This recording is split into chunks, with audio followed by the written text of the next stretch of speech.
25 دسمبر کی تاریخ دنیا بھر میں کرسمس کے تہوار کے نام سے پہچانی جاتی ہے۔ دنیا میں ایک مذہب ہے عیسائی مذہب،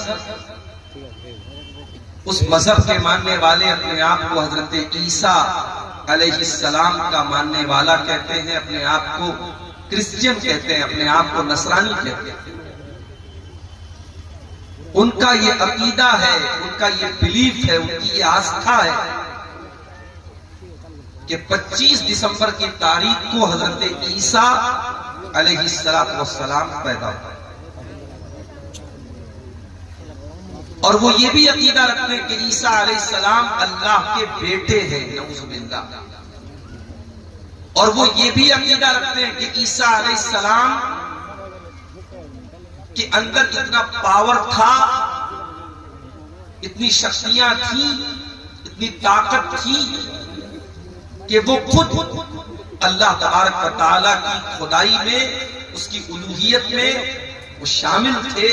وہ حضرت عیسیٰ کو بھی ایک طریقے سے اللہ کے برابر قرار دیا۔ میں مناسب سمجھتا ہوں چونکہ کرسمس کے تہوار پر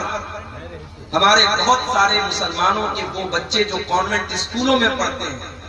جو مشنری اسکولوں میں پڑھتے ہیں، باقاعدہ ان کے بچوں سے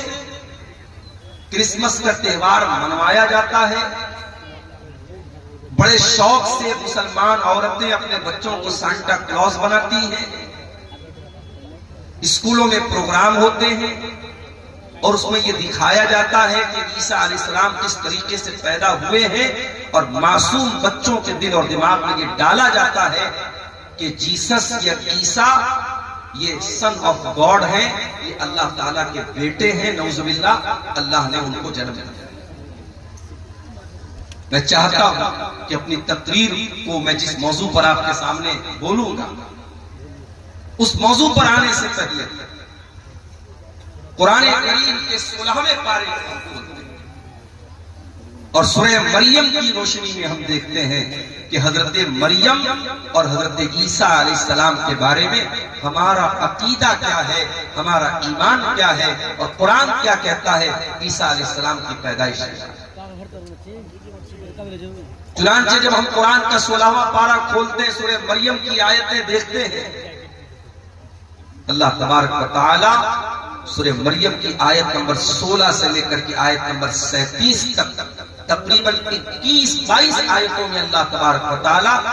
حضرت مریم اور عیسیٰ علیہ السلام کا پورا واقعہ بیان کرتا ہے۔ اور یہی وہ آیتیں تھیں جو حضرت جعفر طیار رضی اللہ تعالیٰ عنہ نے حبشہ کے بادشاہ نجاشی کے دربار میں پڑھی تھی، اور ان آیتوں کو جب ٹرانسلیٹ کیا گیا اور حبشہ کے بادشاہ نے جب ان آیتوں کا ترجمہ سنا تو وہ رونے لگا، اس کی آنکھیں آنسوؤں سے بھر گئی، اور اس نے اپنے ہاتھوں میں تمکا اٹھایا اور زمین پر لائن کھینچی اور کہا کہ اللہ کی قسم، عیسیٰ ابن مریم کا مقام جیسا قرآن میں بتایا ہے اس سے زیادہ نہیں ہے، یہی مقام صحیح ہے جو اللہ نے قرآن میں بتایا۔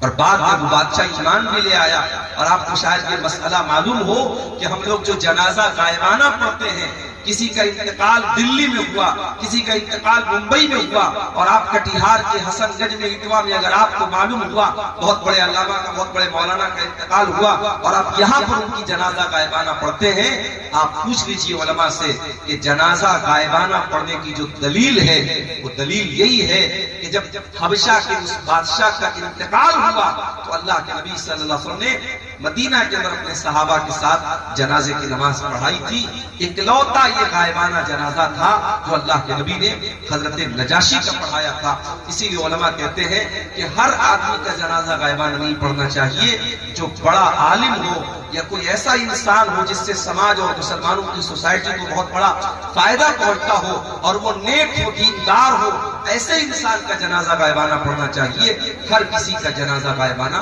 پڑھنا ٹھیک نہیں ہے، یہ بہت سارے علماء کا یہ فتویٰ ہے۔ تو مریم، سورہ مریم کی آیت ذرا آئیے ہم دیکھتے ہیں،